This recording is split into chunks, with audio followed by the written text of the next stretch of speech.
ನಮಗೆ ಪ್ರೇಕ್ಷಕರಾಗೂ ಕೂಡ ತುಂಬಾ ಹೆಮ್ಮೆ ವಿಷಯ. ಇದೀಗ ಮದರ್ ಪ್ರಾಮಿಸ್ ಆಗಿ ಹೇಳ್ತಾ ಇದ್ದೀನಿ, 3 ಸಂಚಿಕೆಗಳು ಸೂಪರ್ ಆಗಿತ್ತು. ನಿಮ್ಗೆ ಹೇಗೆ ಅನಿಸ್ತು ಈ ವೆಬ್ ಸೀರೀಸ್ ಅಂತ ಬಂದಾಗ, ಸಿನಿಮಾ ಹಾಗೂ ವೆಬ್ ಸೀರೀಸ್ ನಿರ್ಮಾಣದ ಬಗ್ಗೆ ಮಾತನಾಡೋದಾದ್ರೆ? ಎಲ್ರಿಗೂ ನಮಸ್ಕಾರ. ಪ್ರದೀಪ್ ಅವರೆಲ್ಲ ಹೇಳಿದ್ರು,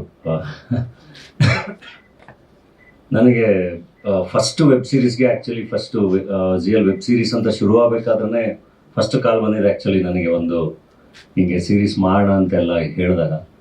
ಬಟ್ ಆವಾಗ ನಾನು ಅಷ್ಟು ನನಗೆ ಏನು ಇದನ್ನು ಅಂದರೆ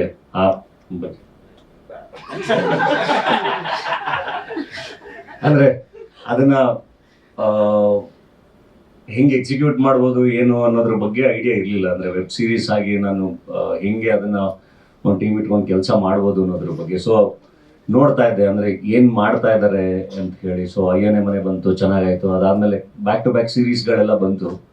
ಸೊ ಕಂಟಿನ್ಯೂಸ್ ಆಗಿ ಟಚ್ಚಲ್ಲಿದ್ವಿ. ನಾನು ಪ್ರದೀಪ್ ಅವ್ರ ಹತ್ರನೂ ಹೇಳ್ತಾ ಇದ್ದೆ, ಅಂದರೆ ಯಾವುದಾದ್ರು ಒಳ್ಳೆ ಸಖತ್ತಾಗಿರೋ ಕತೆ ಬಂದರೆ ಹೇಳಿ ಮಾಡೋಣ. ನನಗೆ ಡಾಲಿ ಪಿಕ್ಚರ್ಸ್ ಅಂತ ಬರುತ್ತೆ ಅಂದರೆ ಏನೋ ಅದು ಸಖತ್ತಾಗಿ ಮಜಾ ಕೊಡಬೇಕು, ಏನೋ ಒಂದು ಬೇರೆ ಥರದ್ದು ಏನಾದ್ರು ಒಂದು ಇರಬೇಕು ಸೀರೀಸ್ ಅಂತ ಬಂದಾಗ ಅಂತ ಹೇಳ್ತಾ ಇದ್ದೆ ಯಾವಾಗಲೂ. ಸೊ ಒಂದಿನ ಹಿಂಗೆ ಶ್ರೀನಿಧಿ ಕತೆ ಕೇಳಿ ಅಂತ ಹೇಳಿದ್ರು. ಆ್ಯಂಡ್ ಶ್ರೀನಿಧಿ ಅಂತ ಹೇಳ್ತಿದ್ದಂಗೆ ನಂಗೆ ಖುಷಿ ಆಯ್ತು. ಯಾಕೆಂದರೆ ಶ್ರೀನಿಧಿ ಬ್ಲಿಂಕ್ ನೋಡಿದ್ದೆ ನಾನು, ಬ್ಲಿಂಕ್ ನೋಡಿ ಎಲ್ಲ ವಿಶ್ ಮಾಡಿದ್ದೆ ಎಲ್ಲ. ಶ್ರೀನಿಧಿ ಬಂದು ಕತೆ ನರೇಟ್ ಮಾಡಿದಾಗ ಭಾಳ ಅಂದರೆ ಭಾಳ ಖುಷಿ ಆಯ್ತು. ಯೂಶ್ವಲಿ ನಾನು ಓದೋದನ್ನು ಇಷ್ಟಪಡ್ತೀನಿ, ಬಟ್ ಶ್ರೀನಿಧಿ ನರೇಷನ್ ಶುರು ಮಾಡಿ ಅಷ್ಟು ಎಪಿಸೋಡ್ಸು ಎಷ್ಟು ಸಖತ್ತಾಗಿ ವರ್ಕ್ ಮಾಡಿದ್ರು, ಎಷ್ಟು ಚೆನ್ನಾಗಿ ನರೇಟ್ ಮಾಡೋದು ನನಗೆ ಇಮಿಡಿಯೇಟಾಗಿ ಇದು ಮಾಡೋಣ ಸಖತ್ತಾಗಿದೆ ಅಂದ್ಬಿಟ್ಟು ಆಮೇಲೆ ಹೇಳಿದೆ, ಇದು ಜಿಯೋರ್ಗೆ ಆಲ್ರೆಡಿ ಕಮಿಟ್ ಆಗಿಬಿಟ್ಟಿದೆಯಾ, ಸಿನಿಮಾ ಮಾಡೋಣ ಬಾ ಅಂತ. ಇಲ್ಲ ಸರ್, ಒಂದು 6 ತಿಂಗಳಿಂದ ಕೆಲಸ ಮಾಡಿದ್ದೀವಿ, ಸೊ ನೀವು ಕೇಳಿ ನೋಡಿ ಅಂತ. ಶ್ರೀನಿಧಿಗೂ ಸಿನಿಮಾ ಮಾಡಬೇಕು ಅಂತ ಆಸೆ ಇತ್ತು. ಪ್ರದೀಪ್ಗೆ ಫೋನ್ ಮಾಡಿದೆ, ಇಲ್ಲ ದೀಪು ಕೇಳಬೇಕು, ದೀಪು ಅವ್ರಿಗೆ ಕೇಳಿದ್ರೆ ಇಲ್ಲ ರಾಘು ಕೇಳಬೇಕು ಅಂತ. ಹಾಗೆ ಅದು ಕೊನೆಗೆ ಸೀರೀಸೇ ಆಗೋದು ಅಂತ ಆಯಿತು. ಸೊ ಅದು ಸೀರೀಸ್ ಆಗಿ ಚೆನ್ನಾಗಿದೆ. ಥ್ಯಾಂಕ್ಸ್ ಪ್ರದೀಪ್ಗೆ ಆ್ಯಂಡ್ ZEE5ಗೆ ಶ್ರೀನಿಧಿನ ಕಳಿಸಿದ್ದಕ್ಕೆ ಆ್ಯಂಡ್ ಈ ಥರದೊಂದು ಕಥೆನ ಕೊಟ್ಟಿದ್ದಕ್ಕೆ ಆ್ಯಂಡ್ ಈ ಸೀರೀಸ್ನ ಭಾಗ ಆಗಿರೋದಕ್ಕೆ ಭಾಳ ಖುಷಿ ಇದೆ. ಆ್ಯಂಡ್ ಇದ್ರ ಜೊತೆಗೆ ಕಲಾವಿದರ ದಂಡು ಎಲ್ಲರೂ ಬಹಳ ಒಳ್ಳೊಳ್ಳೆ ಕಲಾವಿದರು ಕೆಲಸ ಮಾಡಿದ್ದಾರೆ. ಅಂದರೆ ಹೊಸ ಪ್ರತಿಭೆಗಳಿಂದ ಹಿಡಿದು ಹಳೆ ಅಂದರೆ ಸೀನಿಯರ್ಸ್ವರೆಗೂ ಎಲ್ಲರೂ ಬಹಳ ಚೆನ್ನಾಗಿ ಕೆಲಸ ಮಾಡಿದ್ದಾರೆ. ಆ್ಯಂಡ್ ಸೀರೀಸ್ ನಾನು ಫಸ್ಟ್ ಟೈಮ್ ನೋಡಿದಾಗ ಭಾಳ ಖುಷಿ ಆಯಿತು. ಯಾಕಂದರೆ ರೈಟಿಂಗ್ ಅಷ್ಟು ಚೆನ್ನಾಗಿತ್ತು ಆ್ಯಂಡ್ ಎಕ್ಸಿಕ್ಯೂಷನ್ ಪ್ರದೀಪ್ ಅವ್ರು ಹೇಳ್ದಂಗೆ ಒಂಥರ ಒಂದು ಎಕ್ಸಾಂಪಲ್ ಸೆಟ್ ಮಾಡ್ದಂಗೆ.